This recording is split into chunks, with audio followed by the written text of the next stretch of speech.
வேதத்தில் உள்ள புஸ்தகங்களில் ஒரு நல்ல ஒரு புஸ்தகம் எரேமியா புஸ்தகம். ஏன் நான் உங்களுக்கு சொல்கிறேன்னா, எரேமியாவை ஆண்டவர் தாயின் கற்பத்தில் உருவாக்கும் போதே என்ன செய்கிறார்? தெரிந்து கொள்ளுகிறார். அது மாத்திரமல்ல, எரேமியா சின்ன பையனாக இருக்கும் போதே கர்த்தர் அவனை என்ன செய்கிறார்? ஊழியத்துக்கு வான்னு கூப்பிட்றார். அப்போ எரேமியா பல விஷயங்களை சொல்லுவார். எப்பா, எனக்கு பேச தெரியாது, ஜனங்களெல்லாம் பெரிய ஆளுகளாக இருக்கிறாங்க, நான் சின்ன பையனாக இருக்கிறேன். அப்போ ஆண்டவர் சொல்லுவார், ஒன்றும் இல்லை, நீ வா, நான் இவங்களுக்கு முன்னாடி உன்னை என்ன செய்கிறேன்? உனக்கு வெண்கல அரணை போல் உன்னை நுப்பாட்டுறேன். இவங்க என்னதான் உனக்கு பிரச்சனைகளை ஏற்படுத்தினாலும் அதனால் உனக்கு பாதிப்பு வராது, நீ தைரியமாக வா, நான் உன்னை பார்த்துக்கிறேன்னு சொல்லி கர்த்தர் அவனை கூப்பிட்டு வந்துடுறேன். கூப்பிட்டு வந்ததுக்கப்புறம் நீங்கள் எரேமியா புஸ்தகத்தை வாசிக்கிறதுக்காக ஒரு அவுட்லைன் மாதிரி சொல்கிறேன் நான் உங்களுக்கு. கூப்பிட்டு வந்ததுக்கப்புறம் கர்த்தர் இவனை பயன்படுத்துகிறாரு. இவன் சொல்கிற வார்த்தையை யாருமே நம்ப மாட்டேன்றாங்க. நம்பலைனாலும் பரவாயில்ல, இவனுக்கு தொடர்ந்து துன்பங்களை கொடுக்க ஆரம்பிச்சிருவாங்க. தொடர்ந்து துன்பங்களை கொடுக்கறது மாதிரி என்ன துன்பங்கள்னு பார்த்தீங்கன்னா, இவனுக்கு சாப்பாடை கட் பண்ணணும்ன்றாங்க, அரசாங்கம் இவனுக்கு விரோதமாக நிற்க ஆரம்பிச்சிடும், அமைச்சர்கள் இவனுக்கு விரோதமாக நிற்க ஆரம்பிச்சிருவாங்க, அதிகாரிகள்லாம் இவனை தூக்கி கொண்டு போய் குடிக்குள்ளே போட்டுருவாங்க. இதெல்லாம் நீங்கள் எரேமியா புஸ்தகத்தை நீங்கள் வாசித்து பார்த்தீங்கன்னா புரியும். எரேமியா ஒரு அழுகையின் தீர்க்கதரிசி. எப்போ பார்த்தாலும் அவருக்கு அழுவார். ஏன் அழுவார்னா, இந்த ஜனங்கள் மேலே வருகிற நியாய தீர்ப்பை கர்த்தர் எரேமியாட்ட சொல்லுவார். எப்போ அந்த ஜனங்கள் மேலே நியாய தீர்ப்பு வரப்போகிறது, இந்த ஜனங்களுடைய அக்கிரமம் பெருசாயிருச்சு, இந்த ஜனங்கள் என்னையே தவிர்த்துட்டு அவங்க வாட்டுக்கு என்ன செய்தாங்க? அந்நிய தெய்வங்கள்னு சொல்லி நிறையா உருவாக்கிட்டாங்க. அதனால் இந்த ஜனங்களை நான் கைவிட்டுட்டேன், இந்த ஜனங்கள் மேலே எதிரிகள் வரப்போகிறாங்க, அதனால் இந்த ஜனங்களுக்கு போய் சொல்லி எதிரிகள் வந்து உங்களை பிடிச்சிட்டு போகும்போது சந்தோஷமாக போங்கடான்னு சொல்லு. புரியுதா உங்களுக்கு? எரேமியாட்ட ஆண்டவர் சொல்கிறாரு, இந்த ஜனங்களை வந்து எதிரி வந்து பிடிச்சிட்டு போவான்ல, அப்போ அந்த ஜனங்களை சந்தோஷமாக போக சொல்லுன்றாரு. இப்படி சொன்னால் எந்த ராஜாவுக்கு கோவம் வருமா? வராதா? புரியுதா நான் சொல்கிறது? தேவன் சொல்கிற வார்த்தை, உன்னை எதிரி வந்து கொண்டு போக போகிறான், நீ அவங்களோட எதிர்த்து நிற்காத. ராஜாட்டையும் அவர் சொல்கிறாரு எரேமியா, எதிரி வரப்போகிறான், எதிர்த்து நீ போராடாத, நீ போயிட்டேன்னா நீ என்ன செய்வ? கண்டிப்பாக ஒரு நாள் திரும்ப கர்த்தர் கொண்டு வருவார். ஏன்னா இது தண்டனை, நீங்கள் எல்லாம் தேவனை விட்டதுக்காக தேவன் கொடுக்குற தண்டனை, அதனால் நீங்கள் போராடாதீங்கடா, போடான்றாரு. ஆனால் இவங்க என்ன செய்கிறாங்க? அவன்கிட்ட இவன் வந்து கூலி வாங்கிட்டான், அவன்கிட்ட ஏதோ லஞ்சம் வாங்கிட்டான், அவனுக்கு இவன் என்ன செய்கிறான்? அடியாள் மாதிரி வந்து நின்றுக்கிட்டு நம்மளை எல்லாம் அடிமையாக்க பார்க்குறியான்னு சொல்லி தான் எரேமியாவை ரொம்ப துன்பப்படுத்துவாங்க. ஆனால் எரேமியா என்ன செய்வார்னா, நீ என்ன துன்பப்படுத்தினாலும் ஆண்டவர்கிட்ட போய் அழுதுகிட்டு தான் இருப்பார். ஆண்டவரே, இந்த ஜனங்கள் கேட்க மாட்டேன்றாங்க. ஆண்டவர் தான் இந்த எரேமியாவில் பல வாக்குத்தத்த வசனங்களை கொடுத்துறார். நீங்கள் 32ஆம் அதிகாரம் 31ஆம் அதிகாரங்கள்லாம் வாட்சி பார்த்தீங்கன்னா, புதிய உலகத்தை நான் உங்களுக்கு தரப்போகிறேன்னு சொல்லி அந்த இஸ்ரவேல் ஜனங்களுக்கு ஆண்டவர் வாக்கு கொடுப்பார். நான் சொல்கிறத கேட்டிங்கன்னா நீங்கள் ஒரு புதிய வாழ்க்கைக்குள்ளே போயிடுவீங்க, புதிய உலகத்துக்குள்ளே போயிடுவீங்க, உங்கள் வாழ்க்கையில் நான் நிறைய நன்மைகளை செய்ய போகிறேன் அப்படின்னு சொல்லி பல வாக்குத்தத்தங்களை. இதில் தான் அதிசயமான காரியம், தேவனால் செய்யக்கூடாத அதிசயமான காரியங்கள் ஏதாவது உண்டா அப்படின்ற வார்த்தையெல்லாம் இருக்குது. எரேமியா தான் சொல்கிறாரு, அனாதி சிநேகத்தால் நான் உங்களை சிநேகித்தேன், காருண்யத்தினால உன்னை நான் இழுத்து கொண்டேன்ற வார்த்தையை சொல்கிறாரு. எரேமியா தான் சொல்கிறாரு, நீங்கள் அறியாததும் எட்டாததுமான பெரிய காரியங்களை நான் உங்களுக்கு வெளிப்படுத்துவேன். இதெல்லாம் எரேமியாவின் மூலமாக சொல்லப்பட்ட ஆசீர்வாதமான வார்த்தைகள். ஆனால் எரேமியாவுடைய வாழ்க்கையை நீங்கள் வாசிக்க பார்த்தீங்கன்னா, அவ்வளோ கண்ணீரின் பாதையில் போவார்.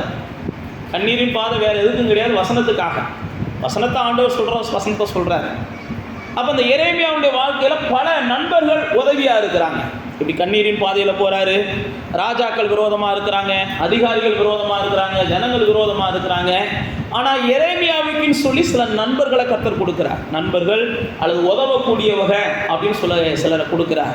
அதில் பாரூக் என்கிறவன் ரொம்ப முக்கியமானவன். எரேமியா சொல்கிறதெல்லாம் அவன் தான் எழுதுவான். நீங்கள் எரேமியா புத்தகத்தை நீங்கள் வாசிச்சிங்கன்னா தெரியும்.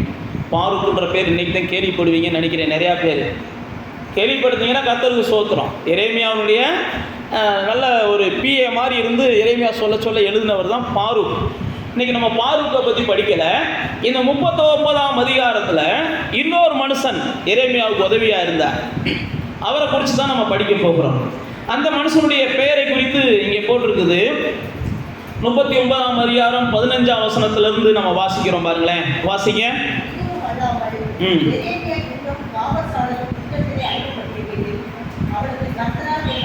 கர்த்தருடைய வசனம்,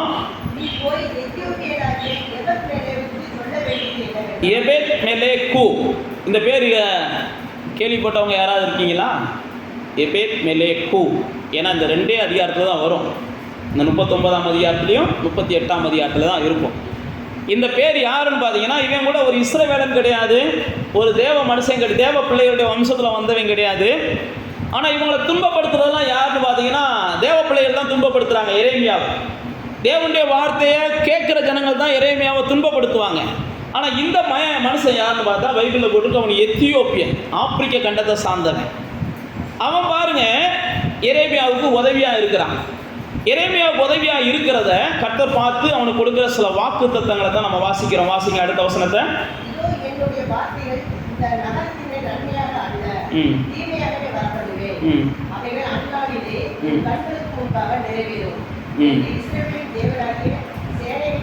அந்த எபேத்மெலேக்கு கண்களுக்கு முன்பாக ஆண்டவர் சொன்ன வார்த்தையெல்லாம் நிறைவேறும் அப்படின்னு எபேத்மெலேக்குக்கு ஆண்டவர் சொல்லுகிறார். அடுத்து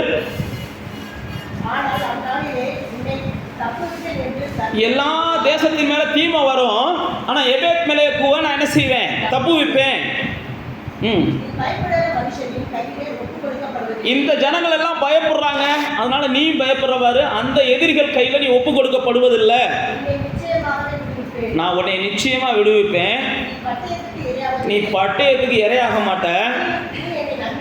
நீ என்னை நம்பினபடியினால்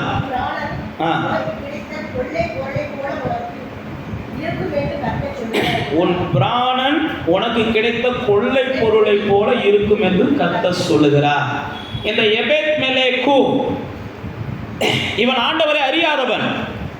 ஆனா எரேமியாவின் வார்த்தையை மற்ற எல்லாரும் எதுக்குறாங்க. எரேமியாவின் வார்த்தை நடக்காதுன்னு சொல்லி ஆண்டவரை அறிந்தவங்க எல்லாம் பேசுறாங்க. சில நேரத்தில் ஆண்டவருடைய வார்த்தை நடக்காதுன்னு சொல்லி பேசுறவங்க எல்லாம் யாரா தான் இருப்பாங்கன்னு பார்த்தீங்கன்னா, ஆண்டவரையும் ஆண்டவருடைய வார்த்தையும் அறிஞ்சவங்க தான் அதிகமாக அப்படி பேசுவாங்க. ஆண்டவரையும் ஆண்டவருடைய வார்த்தையும் ஜனங்கள் எப்படி எதிர்பார்க்குறாங்கன்னு வைங்களேன், தனக்கு ஆண்டவர் என்ன செய்யணும்? எப்போ பார்த்தாலும் நல்ல வார்த்தையாக சொல்லிக்கிட்டே இருக்கணும். நல்ல வார்த்தையாக சொல்லிக்கிட்டே இருந்தால் அதை நம்புறதுக்கு அவங்க ரெடியாக இருக்கிறாங்க. ஆனால் ஆண்டவர் நல்ல வார்த்தை சொல்ல மாட்டேன்னா கிடையாது. நீங்கள் நல்லவங்களாக இருந்தால் உங்களுக்கு நல்ல வார்த்தை சொல்ல அவர் ரெடியாக இருக்கிறார். உங்களுடைய நல்ல நடக்கைகள் இருந்தால் உங்களுக்கு நல்ல வார்த்தை சொல்ல ரெடியாக இருக்கிறார். உங்களுடைய செய்கைகள் நல்லதாக இருந்தால் உங்களுக்கு நல்ல வார்த்தை சொல்ல ரெடியாக தான் இருக்கிறார். இந்த எரேமியா தீர்க்கதரிசி ஆண்டவருடைய தீர்க்கதரிசி தான். ஆண்டவருடைய ஜனங்களுக்கு அவர் வார்த்தையை சொல்கிறார். என்ன வார்த்தையை சொல்கிறாரு? நீங்கள் எல்லாம் ஆண்டவரை விட்டுட்டு அந்நிய தெய்வங்களை தேடிட்டீங்க. அதனால் ஆண்டவர் என்ன சொல்கிறாருன்னா, கொஞ்ச நாளைக்கு உங்களை கொண்டு போய் பாபிலோனில் ஒப்பு கொடுக்க போகிறேன்றாரு. நீங்கள் எல்லாம் கிளம்பி பாபிலோனுக்கு போங்கடான்னு சொல்கிறாரு. இவங்க என்ன நினைக்கிறாங்க? நீங்கள் வாட்சி பார்த்தீங்கன்னா தெரியும், பாபிலோன்றிய ராஜாவின் கையில் நீ ஒப்பு கொடுக்கப்படுவதில்லை. பாபிலோன் ராஜா வந்தான்னா அவன் ஏமாந்து போயிடுவான். பாபிலோன் ராஜா வந்தான்னா கர்த்தர் உனக்கு விரோதமாக யுத்தம் பண்ணி பாபிலோன் ராஜாவை என்ன செஞ்சிருவாரு? அழிச்சு போட்டுருவாருன்னு சொல்லணும் தீர்க்கதரிசின்னு இவங்க நம்புறாங்க. எல்லா மனுஷனும் அப்படிதான் நம்ம நம்புறோம். நாம எப்படி இருப்போம், ஆனால் ஆண்டவர் என்ன செய்யணும்? நமக்கு நல்லது செய்யணும். நான் எப்படி இருப்பேன்? எனக்கு ஆண்டவர் அதெல்லாம் ஏன் பர்சனல் விஷயத்தில் என்ன செய்யக்கூடாது? அவருடைய வேலை என்ன செய்யறது? நல்லது செய்யறது மட்டும்தான். இப்போ அழகாக ஆண்டவர் எரேமியாட்ட சொல்கிறார், இங்கே வேறு அந்த ஜனங்களுக்கு நல்லது செய்யணும்னு தான் நான் சொல்கிறேன். இவன் யார் என்ன செய்யாத யுத்தம் பண்ணா தோற்று போயிருவான். ஏன்னா அவனை நான் அனுப்புறதே நான் தான் அனுப்புகிறேன். இப்போ போறான்னா தோற்று போயிருவான். அவனை அனுப்புறதே நான் தான் அனுப்புகிறேன். இல்லை வேற எங்கேயாவது ஓடி போகிறேன்னு ஓடி போனாலும் இவன் தோற்று போயிருவான். எங்கேயும் ஓடாத, பேசாமல் அவன் கூட போய் 20 ஆண்டு இருந்துரு. பேசாமல் கண்ணை மூடிட்டு போ. நீ பயின்ற எல்லா சேட்டையும் அந்த 20 ஆண்டுகளுக்குள்ள என்ன செய்யும்? மாறிடும். அதுக்கப்புறம் திரும்ப நான் கொண்டு வந்துடுவேன். நீங்கள் எரேமியா தீர்க்கதரிசனத்தை வாட்சி பார்த்தீங்கன்னா நான் சொல்கிறேன், ஈஸியாக உங்களுக்கு புரியும். சில நேரத்தில் தேவ பிள்ளைகளாகிய நானும் நீங்களும் அப்படி தான் நினைக்கிறோம். தேவனுடைய வார்த்தைகள் எப்பயுமே என்ன செய்யணும்? நமக்கு நல்லதாக வந்துச்சுன்னா அதை உடனுக்குடனே சந்தோஷமாக ஏற்றுக்கொள்ள நமக்கு மனசு வருகிறது. ஆண்டவர் பார்த்து ஒரு சாதாரண விஷயத்தை சொல்கிறாருன்னு வச்சுக்கிறோமே. சாதாரண விஷயம்னா உங்களுக்கு பிடிச்சதா இருக்கும், ஆண்டவருக்கு பிடிக்காததா இருக்கும். உங்களுக்கு ரொம்ப பிடிக்கிறதா இருக்கும், ஆண்டவருக்கு பிடிக்காததா இருக்கும். இதை விட்டுருப்பா, இல்லைன்னா உனக்கு என்ன செய்யும்? பின்னாடி பிரச்சனை வரும்னு சொல்லுவார். நீங்கள் என்ன செய்வீங்கன்னா, இல்லை இதை விடாமல் இருக்கிறதுக்கு என்னென்ன வசனம் இருக்குன்னு தேடுவீங்க. இதை விடுறதுக்கெலாம் உங்களுக்கு ஆசை இருக்காது. இதை விடாமல் இருக்கிறதுக்கு என்னென்ன வசனம் இருக்குது அப்படின்னு தேடும்போது கடைசியுடைய விளைவு என்னென்னா உங்களுக்கு வேதனையாக தான் இருக்கும். இப்போ பார்த்தீங்கன்னா அந்த எரேமியா தீர்க்கதரிசன புஸ்தகங்கள்லாம் இப்படி தான் நடந்துச்சு. அப்போ கூட இருந்த தேவ ஜனங்கள்லாம் எரேமியாவின் வார்த்தைக்கு விரோதமாக நிற்கிறாங்க. எரேமியாவின் வார்த்தையை கேட்க மாட்டேன்றாங்க. தேசத்தின் ராஜாக்கள் கேட்க மாட்டேன்றாங்க. எரேமியா அந்நிய தேசத்தினுடைய வேவுகாரன்ற மாதிரி பேச ஆரம்பிச்சிடுறாங்க. ஆனால் ராஜாவோடு கூட இருந்த வேலைக்காரன் தான் இப்போ நான் சொன்ன எபேத்மெலேக்கு. இந்த எபேத்மெலேக்குவை குறித்து நீங்கள் அறிஞ்சுக்கிறதுக்கு நீங்கள் முதல் அதிகாரத்துக்கு வாங்க, 38ஆம் அதிகாரத்துக்கு வாங்க. 38ஆம் அதிகாரத்தில் எரேமியாவை கொண்டு போய் பிடிச்சி என்ன செஞ்சிடறாங்கன்னா குழிக்குள்ளே போட்டுடுறாங்க. 6ஆம் வசனம் போட்டு பாருங்க. அப்பொழுது அவர்கள் எரேமியாவை பிடித்து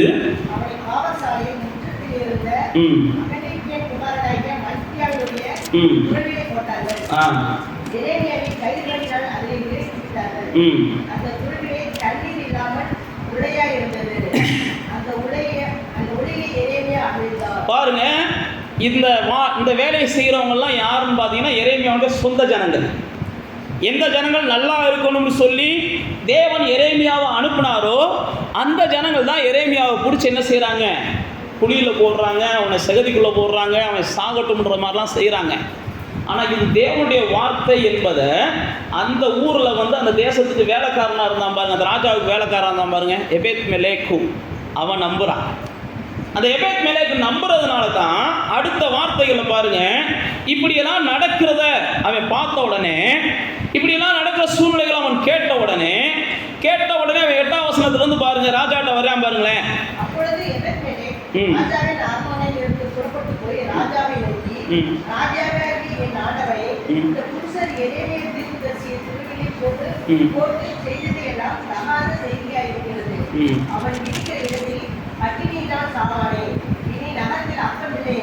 போருங்க, நீ அழகா பாருங்க, அழகா சொல்றாரு அந்த எபேத் மெலேக்கு, இந்த ஜனங்கள் எரேமியாவுக்கு செய்யறதுலாம் ரொம்ப தகாததை செஞ்சுக்கிட்டு இருக்கிறாங்க. எரேமியா சொன்ன தேவனுடைய வார்த்தையை அவங்க நம்பலைனாலும் பரவாயில்ல, தேவனுடைய வார்த்தையை சொன்ன எரேமியாவுக்கு விரோதமா ரொம்ப துணிகரமா செயல்படுறாங்க.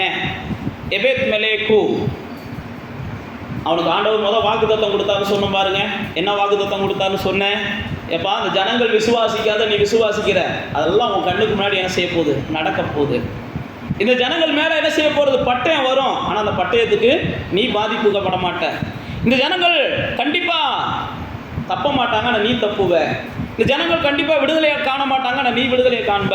இந்த ஜனங்கள் ஆயுசு நாட்கள் பூரணமாக இருக்காது, எல்லாம் அவன் பண்ணுறதுக்கு அழிய போகிறேன். ஆனால் உன்னுடைய ஆயுசு நாட்கள், உன்னுடைய பிராணன் கொள்ளை பொருளை போல உனக்கு என்ன செய்ய போகிறது, கொடுக்க போகிறது. எபேத் மெலேக்குக்கு தேவன் கொடுக்குற வாக்கு தத்துவம்.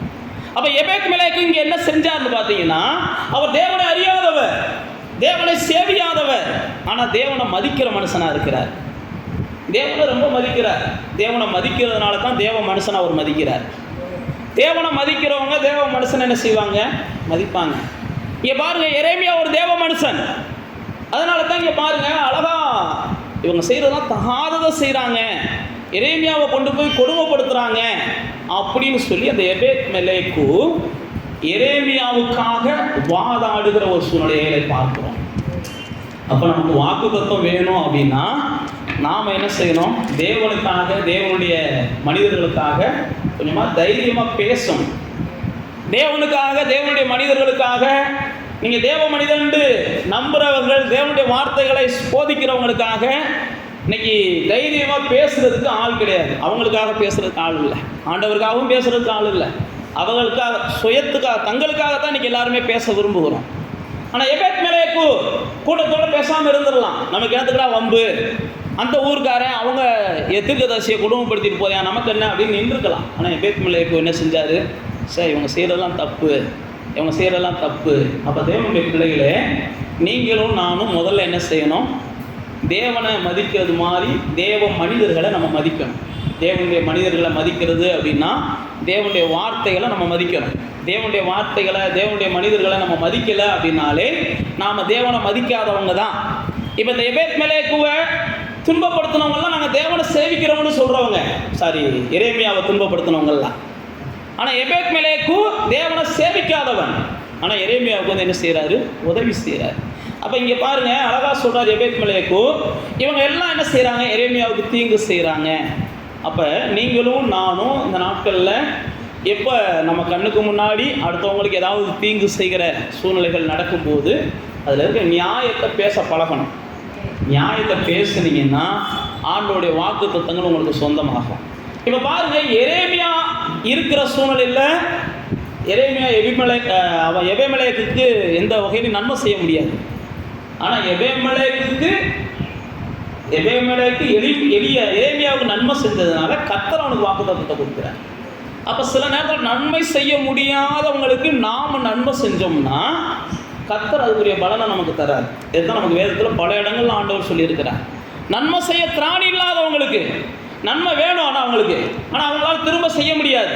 அப்படிப்பட்டவங்களுக்கு நீங்கள் கைமாறு கருதாமல் செய்யணும். நீங்கள் நன்மை செய்யத்தக்கவர்களுக்கு நான் செய்யாமல் போனால் பாவம்னு யாக்கோபு எழுதுகிறார். ஒருத்தவங்களுக்கு நன்மை செய்யக்கூடிய சூழ்நிலை இருக்கும்போது நீங்கள் நன்மை செய்யத்தக்க திராணி உள்ளவங்களா இருந்தீங்கன்னா அதை செய்யாமல் போனால் பாவம் அப்படின்னு வேதத்தில் யாக்கோபு எழுதுகிறார். நீங்கள் யாத்ராமத்தின் புஸ்தகத்தில் பார்த்தீங்கன்னா மோசே அநேக கட்டளைகளை கொடுக்குறாரு. சத்துருடைய மாடு ஒன்று அவுத்துட்டு போகும்போது அல்லது குழியில் கிடக்கும்போது அதெல்லாம் நீ பார்த்தேன்னா அதை கண்டுக்காமல் போனேன்னா அது உனக்கு தீமையை கொடுக்கும், அது உனக்கு பாவமாக இருக்கும். ஏன் அப்படின்னா நம்ம கண்ணுக்கு முன்னாடி சில நேரத்தில் சிலர் அநியாயமாக துன்பப்படுத்தப்படும் போது நம்ம அவங்களுக்காக ஒரு முடிஞ்சால் ஒரு சின்ன ஒரு குரல் என்ன செய்யணும், கொடுக்கணும். குறிப்பாக தேவ பிள்ளைகள் யாராவது துன்பப்படுத்தப்படுறாங்க, தேவனுடைய ஊழியர்கள் துன்பப்படுத்தப்படுறாங்க. இங்கே பாருங்கள், இங்கே நம்ம அந்த எபேமெலேக்கினுடைய பிரதானமான குணமாக பார்க்குறோம். அவனுக்கு வாக்குத்தத்தங்களை ஏன் ஆண்டவர் கொடுத்தாருன்னா, நான் உங்களுக்கு முதல் சொன்ன பாருங்க, அவன் தேவனை நேசிக்கிறவனாக இருந்தான், அல்லது தேவனை மதிக்கிறவனாக இருந்தான், தேவனுடைய மனுஷனை மதிக்கிறவனாக இருந்தான், தேவனுடைய வார்த்தையை மதிக்கிறவனாக இருந்தான். அப்போ நம்முடைய வாழ்க்கையில் ஆண்டவர் வாக்குத்தத்தங்களை கொடுக்கணும், ஆண்டவர் நம்முடைய வாக்குத்தத்தங்களை நிறைவேற்றணும்னு நம்ம நம்புகிறோம். ஆனால் நான் ஏற்கனவே சொன்னேன் பாருங்க, ஆனால் நான் இதெல்லாம் செய்ய மாட்டேன், நான் இப்படியெல்லாம் இருக்க மாட்டேன், நான் இப்படியெல்லாம் மாற மாட்டேன். அப்போ தேவனுடைய பிள்ளைகளே, எப்பயுமே நீங்களும் நானும் சில விஷயங்களில் புரிஞ்சு செயல்படணும். நாம் தேவன் எப்பயுமே நம்ம என்ன செய்கிறாருன்னா, நம்முடைய பங்குன்னு ஒன்று வைக்கிறார். நம்ம பலத்துக்கு என்ன செய்ய முடியுமோ அதை செய்யணும், நம்ம என்ன செய்ய முடியுமோ அதை செய்யணும். நாம் செய்ய வேண்டியதை செய்யாத போது தேவனும் நமக்கு செய்ய வேண்டியது தடைபடும். நாம் செய்ய வேண்டியதை செய்யலைன்னு வைங்களேன், தேவனும் நமக்கு செய்வேன் என்று சொன்ன வாக்குத்தத்தங்கள் தடைபடும். அப்போ நீங்கள் எப்போ நீங்கள் செய்ய வேண்டிய பகுதிகளை செய்கிறீங்களோ அப்போ தான் தேவனுடைய வாக்குத்தத்தங்கள் உங்களை தேடி வரும். சில நேரத்தில் நான் தான் சொல்கிறேன் பாருங்க, நான் செய்ய வேண்டியதை நான் எதையுமே செய்ய மாட்டேன், ஆனால் தேவன் செய்ய வேண்டியதெல்லாம் எனக்கு செய்யணும் அப்படின்னு நினச்சி தான் நிறையா தேவ பிள்ளைகள் நம்ம என்ன செஞ்சிடறோம், வாழ்க்கையை ரொம்ப நரகமாக்கிடுறோம். ஆண்டவருடைய வார்த்தையினாலே என்ன செய்யணும், எனக்கு இதமாக இருக்கணும்னு நம்ம நம்புகிறோம். அப்படிலாம் இல்லை. ஆண்டவருடைய வார்த்தையாக இருக்கட்டும். எனக்கு எப்போ தேவைப்படுதோ அப்போ சிரிச்சிக்கிற வார்த்தைகள் வரட்டும், எப்போ எனக்கு தேவைப்படுதோ அப்போ ஊக்கப்படுத்துகிற வார்த்தைகள் வரட்டும். ஆனால் ஆண்டவருடைய வார்த்தை எனக்கு வேணும். எனக்கு எப்போ தேவைப்படுதோ அந்த வார்த்தை வேணும். இப்போ பாருங்க, எரேமியாவுடைய வாழ்க்கையில் அவன் ஆண்டவருடைய வார்த்தையை சொன்னதுக்காக சில நேரத்தில் துன்பப்படுகிறான். சில நேரத்தில் நீங்கள் ஆண்டவருடைய வார்த்தையை சொன்னதுக்காக துன்பத்தைப்படலாம். அப்படிப்பட்ட துன்பம் வந்தால் அந்த துன்பத்திலிருந்து நீங்கள் வெளியில் வருவதற்கு கர்த்தர் யாரையா ஒரு ஆள் அனுப்புவார். பாருங்க, எரேமியாவுக்கு துன்பம் வந்துச்சு. துன்பம் வந்துருச்சுன்னு உடனே கர்த்தர் என்ன செய்யலை, துன்பப்படுகிறதா கிறிஸ்தவர்களுக்கு அடையாளம் சொல்ல விடலை. தேவ பிள்ளைகள் துன்பப்படுவதற்காகவே அழைக்கப்பட்டவர்கள்லாம் விடலை. கர்த்தர் என்ன செஞ்சார், துன்பப்படுற இவனை எப்படி தூக்குறது அப்படின்னு பார்த்தா அதே அரண்மனையில் இருக்கிற இன்னொருத்தன் ஆண்டவர் பேச வைக்கிறார். எரேமியாவுக்காக இன்னொருத்தன் குரல் கொடுக்குறான். எரேமியாவுக்காக இன்னொருத்தன் இறங்கி வர்றான், ராஜாட்ட போய் பேசுகிறான். உடனே நீங்கள் அடுத்த வசனங்களை பார்த்து பார்த்தீங்கன்னா ராஜா என்ன செய்கிறாரு, உங்கள்கிட்ட இருக்கிற ஒரு 30 பேரை கூட்டு போய் அந்த மனுஷனை போய் தூக்கி விடுங்கடான்றாங்க.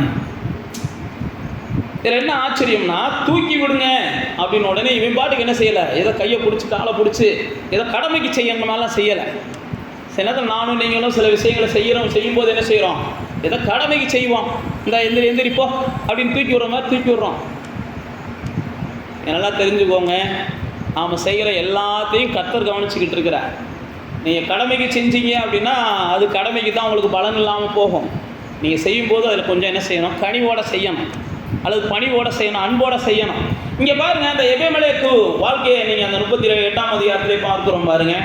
இந்த மாதிரி சூழ்நிலையில் அவன் உடனே 11ஆம் வசனத்தில் போட்டிருக்கு, துணிமணிகள் எல்லாம் அரண்மனையில் இருக்கிற துணிமணிகளை எல்லாம் எடுத்துகிட்டு வந்து அவைகளை எல்லாம் அழகாக ரெடி பண்ணி அதெல்லாம் வச்சு எரேமியா பக்குவமாக எரேமியா காயப்பட்டுறக்கூடாது, எரேமியா திரும்ப விழுந்துடக்கூடாது, எரேமியா திரும்ப பாதிக்கப்பட்டுருக்கக்கூடாதுன்னு சொல்லி எவ்வளவு ஞானமாக செய்ய முடியுமோ அவ்வளவு ஞானமாக செஞ்சதை நீங்கள் அந்த 11ஆம் வசனத்தில் வாட்சி பார்த்தீங்கன்னா தெரியும். அப்போ தேவனுடைய பிள்ளைகளே, உங்களுடைய வாழ்க்கையில் தேவனுடைய வாக்குத்தத்தங்கள் உங்களை நோக்கி வரணும், உங்களுக்கு தேடி கிடைக்கணும் அப்படின்னா நீங்கள் முதல்ல தேவனையும் தேவனுடைய மனுஷனையும் தேவனுடைய வார்த்தைகளையும் நீங்கள் மதிக்கிறது மட்டுமல்ல, மனுஷனையும் மதிக்க பழகணும். துன்பத்தில் இருக்கேன்றதுக்காக அவனை அடிமையாலாம் நினைக்கக்கூடாது. ஒருத்தர் கஷ்டத்தை நிற்கிறான்றதுக்காக அவனை நாயை போலலாம் விரட்டக்கூடாது. அப்படிலாம் விரட்டிங்கன்னா கர்த்தருக்கு நீங்கள் என்ன செஞ்சாகணும், ஒரு நாள் கணக்கு சொல்லி ஆகணும். ஒருத்தர் சில நேரத்தில் கஷ்டப்படுறவங்களை பார்த்தோன்னே தான் நமக்கு வீரம்லாம் எங்கிருந்து வரும்னே தெரியாது, ரொம்ப வரும். ஆனால் வேதம் சொல்லுகிறது எரேமியா கஷ்டத்தில் இருக்கிறான். எரேமியாவை தூக்கி விடுறதுக்கு இவன் போகிறான். போகும்போது அழகா பணிவா அன்பா எவ்வளோ முடியுமோ அவ்வளோ ஞானமா எரேமியாவுடைய வாழ்க்கையை எவ்வளோ முடியுமோ திரும்ப அந்த குழியிலிருந்து தூக்கி விடுவதற்கு அவன் எல்லா வகையிலும் பக்குவத்தோடு செயல்படுகிறான். அப்போ தேவனுடைய பிள்ளைகளே, நாம் தேவனை மதிக்கிறது மாதிரி என்ன செய்யணும்? மனுஷர்களை மதிக்கணும். எந்த மனுஷனையும் மதிக்க பழகுங்க. பைபிள் நமக்கு பல இடங்களில் போட்டிருக்குது. நீங்கள் முதியோர்களை கனம் பண்ணுங்க, உங்களுக்கு மேலான அதிகாரம் உள்ளவங்களை இது பண்ணுங்க. யாரையும் தேவ சாயலில் படைக்கப்பட்ட மனுஷனை சபிக்கிறதும் தேவனை துதிக்கிறதும் ஒரு வாயிலிருந்து வரக்கூடாதுன்னு யாக்கோபு எழுதுறாரு. தேவ மனுஷனுடைய பிள்ளைகள் நீங்களும் நானும் வாக்குத்தத்தங்கள் வாழ்க்கையில் வேணும்னு நம்புகிறோம். வாக்குத்தத்தங்கள் நமக்கு நிறைவேறணும்னு நம்புகிறோம். ஆனால் நாம் செய்ய வேண்டியது என்னென்னா, நான் ஏற்கனவே சொன்ன பாருங்க, தேவனை மதிக்கிறது நல்லது. ஆனால் ஆண்டவர் அதுதான் வாக்குத்தத்தத்தை கட்டளைகளை ரெண்டாக பிரித்தார். ஒன்று என்ன செய்ய, முழு இருதயத்தோடு இயேசு சொல்லும்போது சொல்கிறார், உன் தேவனை நேசி. அதே மாதிரி முழு இருதயத்தோடு ஒன்றை நேசிக்கிறது போல பிறனை நேசி. அப்போ மனுஷனை மதிக்க தெரியாதவங்க வாழ்க்கையில் மரியாதையான ஒரு வாழ்க்கையை அல்லது இடத்துக்கு நீங்கள் போகிறது கஷ்டம். முதல் நீங்கள் மனுஷனை என்ன செய்யணும்? மதிக்க தெரியணும். மனுஷனை மதிக்கிறதுனா பைபிளில் போட்டிருக்கு, வீட்டிலேருந்து ஆரம்பிங்கன்னு போட்டிருக்கு. பேதுரு சொல்லும்போது சொல்கிறாரு, உங்கள் மனைவிக்கு கொடுக்க வேண்டிய கணத்தை என்ன செய்யுங்க? கொடுங்க. உங்கள் பிள்ளைகளுக்கு கொடுக்க வேண்டிய கணத்தை கொடுங்க. உங்கள் குடும்பத்திலேருந்து முதல்ல என்ன செய்யுங்க? மரியாதையோடு மற்றவங்களை நடத்துவதற்கு. யாரையும் என்ன செய்யாதீங்க? வேண்டாதவங்க அல்லது ஆகாதவங்கன்னு தூக்கி போடாதீங்க. யாரும் உங்கள் குடும்பத்தில் இருக்கிற உங்கள் குடும்பத்தில் உங்களுடைய மரியாதையான செயல்பாடுகளை நீங்கள் வெளிப்படுத்துவதற்கு முயற்சி பண்ணுங்கள். வாக்குத்தத்தங்கள் உங்களுக்கு வேணும், வாக்குத்தத்தங்கள் நிறைவேறணும் அப்படின்னா நான் சொன்ன மாதிரி உங்கள் குடும்பத்தில் இருக்கிறவங்கள மதிக்க பழகுங்க. மற்றவங்கள ரெண்டாவது பார்த்துக்கிடுவோம். பேதுரு சொல்கிறாரு, உங்கள் மனைவியை என்ன செய்யுங்க? மதிங்க. அவங்க பலவீனமான பாண்டம், அவங்களும் பருவத்துக்கு வரப்போகிறவங்க. அதனால் கொஞ்சம் என்ன செய்யுங்க? மனைவிக்கு மரியாதை செய்யுங்க. அதே தான் வேதத்தில் பவுல அப்போஸ்தலன் எழுதும்போது சொல்கிறாரு, கணவனுக்கு நீங்கள் கொஞ்சம் கீழ்ப்படுத்திருங்கப்பா அப்படின்ற மாதிரி மனைவி எடுத்து சொல்லுவார். அதே மாதிரி பெற்றோர்களுக்கு சொல்லுவார், எப்போ அவங்க பிள்ளைகள் என்ன செய்ய, உங்களோட பெற்றோருக்கு அவங்க பிள்ளைகளை கோபம் மூட்டாமல் நடத்துங்கப்பாம்பார். பிள்ளைகளுக்கு சொல்லுவார், உங்கள் பெற்றோரை கொஞ்சம் கனம் பண்ணுங்க, உங்கள் வாழ்க்கை நல்லா இருக்கும், நீங்கள் நீடிச்ச நாள் வாழ்ந்துருப்பீங்க. ஏன் அப்படின்னா குடும்பத்தில் மரியாதையாக ஒருத்தருக்கு நடத்தணும். குடும்பத்தில் ஒருத்தருக்கு மரியாதை நடத்துனீங்கன்னா தேவனுடைய வாக்குத்தத்தங்கள் உங்கள் வாழ்க்கைக்கு நேராக வரும். குடும்பத்தில் நீங்கள் நல்லா தெரிஞ்சுக்கோங்க, நீங்கள் வெளியில் எல்லாத்தையும் மதிக்கிறது ஈஸி.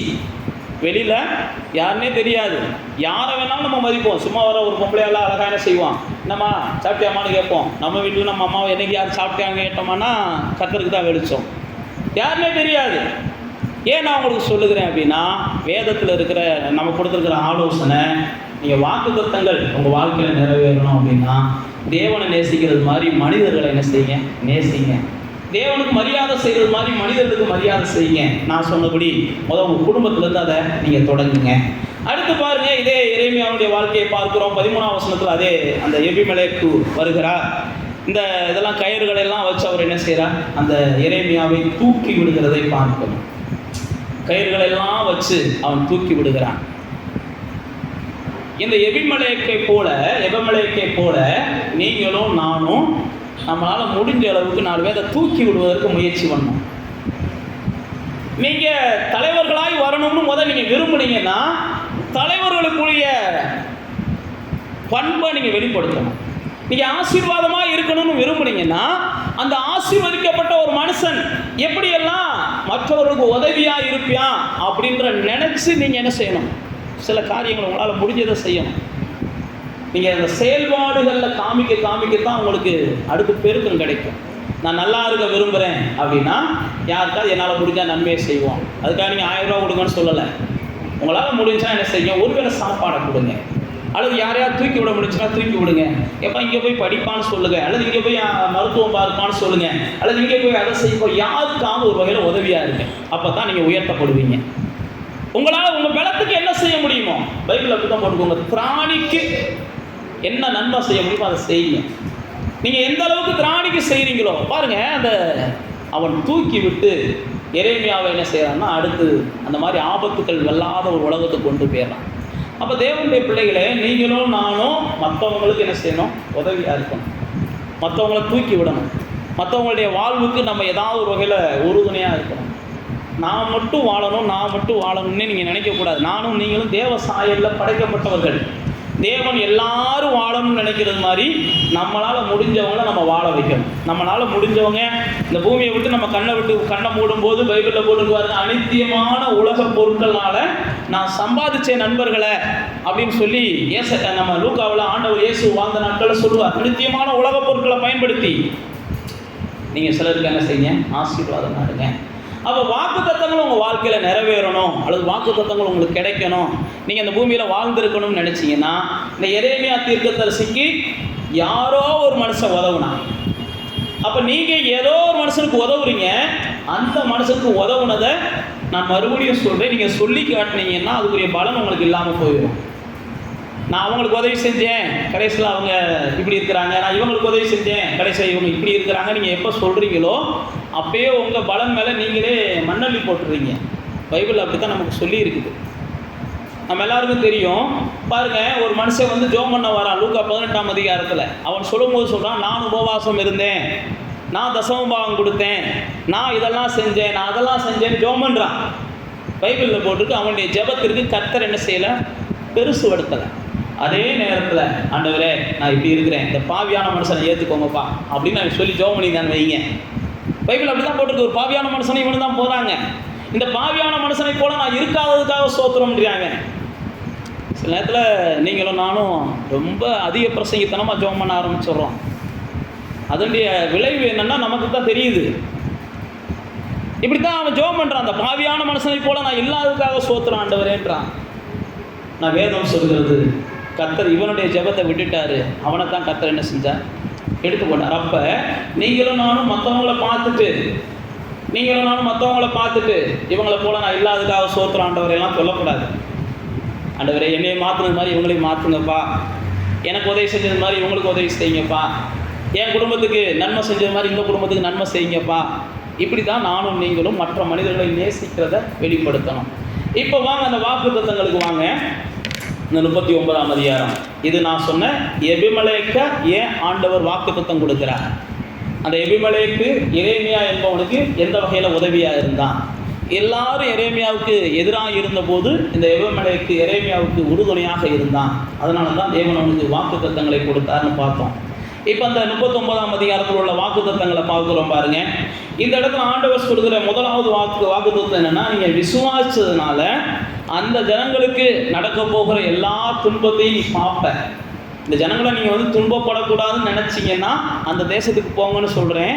இவங்க யாரும் கேட்க மாட்டேன்றாங்க. இதை சொன்னதுக்காகவே என்ன துன்பப்படுத்துகிறாங்க, இதை சொன்னதுக்காகவே நீங்கள் துன்பப்படக்கூடாதுன்னு தான் நம்ம சில ஆலோசனைகளை சொல்கிறோம். துன்பப்படக்கூடாதுன்னு சொன்ன ஆலோசனையே இவன் காதில் வாங்கினானோ வாங்கலையோ, துன்பப்படக்கூடாதுன்னு நீங்கள் கொடுத்த ஆலோசனையை அவன் தவறாக புரிஞ்சுக்கிட்டு உங்களை துன்பப்படுத்துவான். இதுதான் உலகத்தில் நடக்கும்.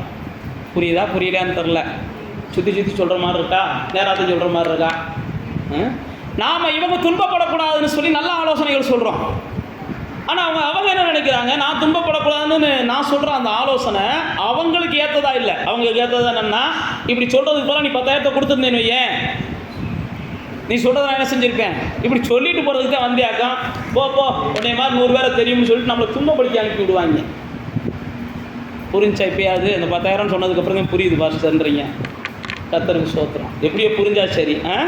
இப்படி தான் எரேமியா என்ன செய்கிறாருன்னா, அந்த மாதிரி சூழ்நிலையில் துன்பப்படுத்துகிறவங்க நீங்கள் துன்பப்படக்கூடாது பேசாமல் கிளம்பி போங்கன்னு சொல்கிறாரு. அவங்க துன்பப்படுத்துகிறாங்க. இந்த நேரத்தில் எவமெலேக்கு உதவியாக இருக்கிறான். அந்த எவமெலேக்கு ஆண்டவர் கொடுக்குற முதல் வாக்குத்தத்தமே, இவங்கெல்லாம் துன்பப்படுகிறத நீ பார்ப்ப, ஆனால் நீ துன்பப்பட மாட்ட.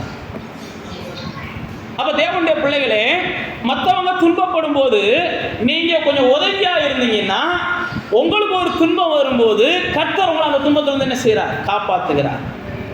நீங்கள் எதை விதைக்கிறீங்களோ ஆமாம் அதை அறுப்பீங்க. அடுத்தவங்க துன்பப்படும் போது கைதட்டினீங்கன்னா, நீங்கள் துன்பப்படும் போதும் கைதட்டுறதுக்கு 4 பேர் இருப்பாங்க. உலகத்தில் துன்பத்தை சந்திக்காமல் யாரும் வாழ முடியாது, தோல்வியை சந்திக்காமல் யாரும் வாழ முடியாது, குடும்பத்தில் சண்டையை பார்க்காம யாரும் வாழ முடியாது. சண்டை போடும்போது மூட்டி விடணும்னு நினைக்கிறவங்களுக்கு எங்கிட்டாவது ஒரு வகையில் இன்னொருத்தர் மூட்டி விட வருவேன். ஏன் நான் உங்களுக்கு சொல்லுகிறேன்னா, அடுத்தவங்க துன்பப்படும் போது பைபிளில் போடுறது, துன்பப்படுகிறவர்களுடனே சேர்ந்து நீங்களும் கொஞ்சம் சந்தோஷப்படாமல் அவங்கள அழுகிறவங்களோட சேர்ந்து அழுங்க, அவங்க துன்பத்தில் முடிச்சுன்னா அவங்களுக்கு உதவி செய்யுங்க. அப்போ தேவனுடைய பிள்ளைகளாகி நீங்களும் நானும் நாம துன்பத்துக்கு தப்பணும் அப்படின்னா, நாம துன்பப்படாமல் வாழணும் அப்படின்னா, மற்றவங்க துன்பப்படும் போது நம்மளால் முடிஞ்ச அளவுக்கு என்ன செய்யணும்? ஆமாம், உறுதுணையாக நிற்கணும். நம்ம குடும்பத்தில் சண்டை வராமல் இருக்கணும்னா, அடுத்த குடும்பத்தில் சண்டை வரும்போது அதை மூட்டி விடாமல் இருக்கணும். நீங்கள் மூட்டி விட்டீங்க அப்படின்னா அவங்க சண்டை போடுவாங்க. நீங்கள் வீட்டுக்கு போகிறதுக்குள்ள இன்னொரு சண்டை உங்களுக்கு காத்து கிடக்கும். வேணால் டெஸ்ட் பண்ணி பாருங்கள். யார்ட்டையாவது சண்டையை மூட்டி விட்டுட்டு வீட்டுக்கு போய் பாருங்களேன். நல்லதை செஞ்சுட்டு வீட்டுக்கு போங்க, நாத்தையும் போக மாட்டீங்க. இந்த மாதிரி செஞ்சுட்டு போங்கன்னா அழகாக என்ன செய்வீங்க? செக் பண்ணி பார்ப்பீங்க. ஆனால் இங்கே பைபிளில் போட்டிருக்குது, ஆண்டவர் அந்த எபெமெலேக்குக்கு சொல்கிறாரு, துன்பப்படுகிற, அதை துன்பப்படுத்தப்படுகிற எரேமியாவுக்கு நீ துணையாக இருந்ததுனால இந்த ஜனங்கள்லாம் துன்பப்படும் போது நீ அந்த துன்பத்தில் என்ன செய்ய மாட்ட? ஆமாம், உனக்கு இருக்காது, இதை நீ காணப்போகிற அப்படின்றார். அப்போ தேவனுடைய பிள்ளைகளே, நான் உங்களுக்கு சொல்லுகிற ஒரே ஒரு ஆலோசனை தான், அடுத்தவங்க துன்பப்படும் போது பைபிளில் போட்டுருக்கு, நீங்கள் சந்தோஷப்பட்டீங்கன்னா தேவ கோபம் உங்கள் மேலே வரும்னு போட்டுருக்கு. உன் சத்ரு துன்பப்படும் போது கூட நீங்கள் சந்தோஷப்படக்கூடாதான். சரி, புத்தி இல்லாமல் கஷ்டப்படுறானே ஆண்டவரே, உனக்கு புத்தியை கொடுங்கன்னு சொல்லிட்டீங்கன்னு வைங்களேன், கர்த்தர் உங்களுக்கு இப்போ கிரீடத்தை கொடுத்துருவார். இவன் புத்தி இல்லாமல் கஷ்டப்படுறேன் ஆண்டவரே, சத்ருவை சொல்கிறேன். சத்ருவுக்கு நம்ம இப்படிலாம் ஜோம் பண்ண மாட்டோம், ஆனால் வேதம் நமக்கு அப்படி தான் சொல்லுது.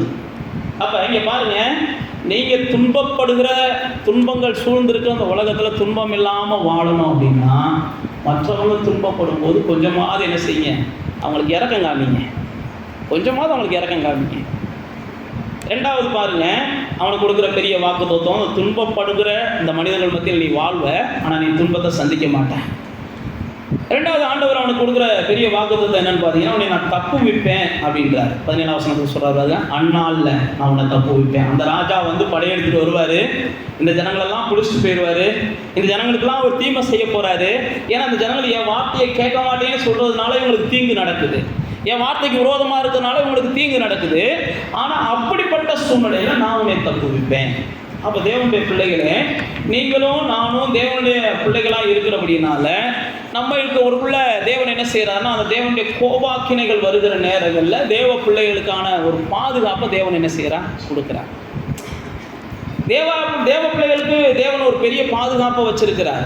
நீங்கள் தேவனை மதிக்கிறவங்களாக இருக்கும்போது, தேவனை நேசிக்கிறவங்களாக இருக்கும்போது உங்களை அவர் தப்பு வைக்கிறவராக இருக்கிறார்.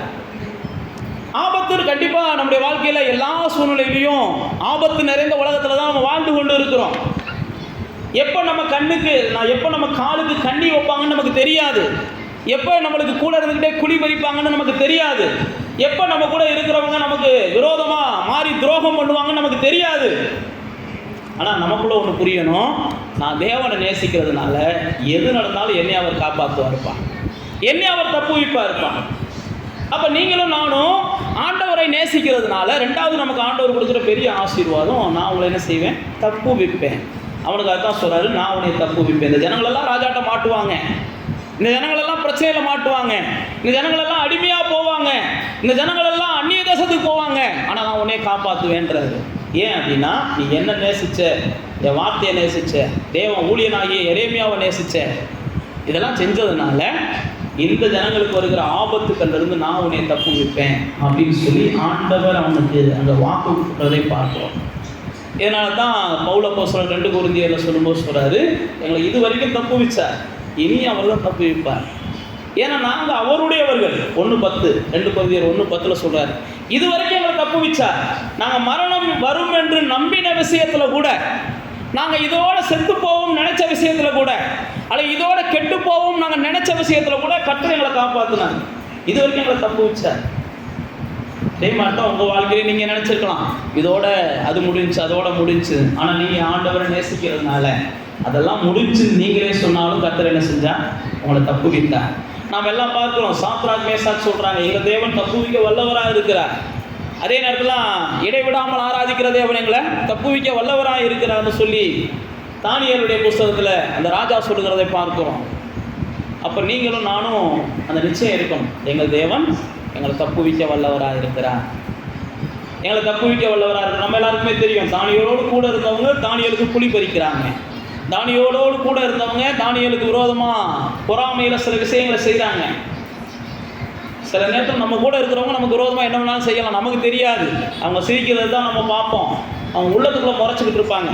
உள்ளத்துக்குள்ள மறைக்கிறது நமக்கு தெரியாது. வெளியில் மறைச்சா கூட நம்ம என்ன செஞ்சுருவோம், கண்டுபிடிச்சிருவோம். அதனால தான் எரேமியா தான் சொல்கிறாரு, இருதயம் திருக்குள்ளதுன்றாரு. எல்லா வகையிலும் திருக்குள்ள இருதயம் அப்படின்னு எரேமியா தான் சொல்லுவார். அதனால தான் இருதயத்தெல்லாம் நம்ம புரிஞ்சுக்கிற முடியாது.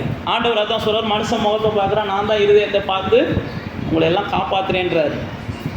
அப்போ நம்மெல்லாம் காப்பாற்றப்படுகிறதுக்கு ஒரு காரணம், ஆண்டவரை நம்ம நேசித்தோம்னா நம்ம கூட இருக்கிறவங்களா இருக்கட்டும், நமக்கு விரோதமாக இருக்கிறவங்களா இருக்கட்டும், அல்லது நமக்கு வரப்போகிற அல்லது இந்த உலகம் முழுவதும் வருகிற எந்த ஆபத்தாக இருக்கட்டும், கர்த்தர் நம்ம என்ன செய்வான், தப்பு வைப்பார். அதுதான் அவனுக்கு சொல்லுகிற 2வது வாக்குத்தத்தமாக பார்க்குறோம். 3வது வாக்குத்தத்தமாக ஆண்டவர் சொல்கிறவங்க, பயப்படுகிற மனுஷன் கையில் உன்னை ஒப்பு கொடுக்க மாட்டேன்றாரு. நீங்களும் நானும் ஒருவேளை ஏதாவது ஒரு மனுஷனை பார்த்து அந்த மனுஷன்கிட்ட மட்டும் மாட்டிடக்கூடாது, இந்த மனுஷன் கையில் மட்டும் அகப்பட்டுறக்கூடாது, ஐயோ இந்த மனுஷன்கிட்ட மட்டும் வம்புக்கு போயிடக்கூடாதுன்னு ஒருவேளை நீங்கள் நினைக்கலாம். அப்படி ஏதாவது சூழ்நிலை இருந்துச்சுன்னா நான் உங்களுக்கு சொல்கிறேன், நீங்கள் ஆண்டவரை நேசிங்க, வேறு ஒன்றும் செய்ய வேண்டாம். இதை எபெமெலேக்கு ஆண்டவர் கொடுத்த பெரிய ஆசீர்வாதம். நீ பயப்படுகிற மனிதர்கள் கையில் நீ ஒப்பு கொடுக்கப்படுவதில்லை. அப்போ நீங்கள் யாரையாவது பார்த்து பயப்படுறீங்க, ஐயோ அந்த கேஸு செல்ல கேஸு அல்லது அந்த கேஸு அள்ளி கேஸு எனக்கே ஒன்று உங்களுக்கு தெரியும், அந்த கழுதிட்ட மட்டும் நம்ம மாட்டிக்கிற கூடாதுன்னு நீங்கள் நினைப்பீங்க, அது உங்களுக்கு தான் தெரியும். ஆனால் வேதம் சொல்கிறது, நீங்கள் தேவனை நேசிக்கிறவர்களாக இருந்தீங்கன்னா, தேவனுடைய வார்த்தைகளை நேசிக்கிறவர்களாக இருந்தீங்கன்னா, தேவனுடைய மனிதர்களை நேசிக்கிறவர்களாக இருந்தீங்கன்னா, எந்த மனுஷன் கையில் நீங்கள் மாட்டக்கூடாதுன்னு நினைக்கிறீங்களோ அந்த மனுஷன் கையில் கர்த்தர் உங்களை மாட்டுவதற்கு ஒருபோது என்ன செய்ய மாட்டார், விட மாட்டார். இங்கே பார்த்தீங்கன்னா யாக்கோபுவை குறித்து வேதத்தில் வாசிக்கிறோம். யாக்கோபுவை குறித்து என்ன சொல்கிறதுன்னா, 35ஆம் அதிகாரம் ஆதியாகமத்தில் வந்தீங்கன்னா, அவங்க பிள்ளைகள் 2 பேர் என்ன செஞ்சிடறாங்க, இவங்க இருந்த இடத்துல இருந்த ஆளுகளெல்லாம் போய் வெட்டிட்டு வந்துடுறாங்க. யாக்கோபுடைய பிள்ளைகள் வெட்டிட்டு வந்துடுறாங்க. யாக்கோபுக்கு ஒரே பயமாயிருது. ஏன் வெட்டினாங்க, எதுக்கு வெட்டினாங்கன்னு நீங்கள் பைபிளை வாசிச்சு தெரிஞ்சுக்கோங்க. ஏன்னா வெட்டுறது ஏன் வெட்டினாங்கன்னு தெரிய ஆர்வம் இருக்கும். எடுத்துக்கலாம், யாக்கோபுடைய பிள்ளைகள் போய் வெட்டினாங்கன்ட்டு அதை நானே சொல்லிட்டேன்னு வைங்களேன், அப்புறம் பைபிளை வாசிக்க மாட்டீங்க. வீட்டில் போய் வாசிச்சு பாருங்கள், 35ஆம் அதிகாரத்தில் ஆதியாகமத்தின் புஸ்தகத்தில். இப்படி வெட்டிட்டு வந்துடுறாங்க. யாக்கோபுக்கு பயமாயிருது. எனத்துக்கு பயம், எல்லாம் ஊர்காரனப்பெல்லாம் வெட்டி போட்டு வந்துட்டேன். அப்போ யாக்கோபுக்கு பயம் வருமா வராதா? கண்டிப்பாக வரும். ஊர்காரெல்லாம் என்ன செய்ய போகிறானோ, பக்கத்து ஊர்காரெல்லாம் என்ன செய்ய போகிறானோ அப்படின்னு சொல்லி பயப்படுறாங்க. சில நேரத்தில் நம்ம பிள்ளைகளால் பயம் வரும். நம்ம பிள்ளைகள் எங்கேயாவது போய் என்னத்தையாவது செஞ்சுட்டு வந்துட்டாங்கன்னு பயம் வரும். சில நேரத்தில் குடியார கணவனை வைத்திருக்கிறவங்க பயப்படுவாங்க, என்னத்தையாவது செஞ்சுட்டு வந்துடுவாங்களோ அப்படின்ட்டு. நீங்கள்லாம் பயப்படலைன்னா கர்த்தருக்கு ஸ்தோத்திரம் சொல்லுங்கள். அப்படிலாம் எங்களுக்கு பயம் இல்லை பாஸ்டர், நீங்கள் உட்காந்துருக்கலாம் பார்க்கும்போது தெரியுது, எந்த பயமும் எங்களுக்குலாம் இல்லை பாஸ்டர்னு உட்காந்துருக்கீங்க. அதுக்காக கர்த்தருக்கு ஸ்தோத்திரம் சொல்லுங்கள். இங்கே வேதத்தில் போட்டிருக்குது, யாக்கோபுடைய பிள்ளைகள் அப்படி செஞ்சுட்டு வந்துட்டாங்க.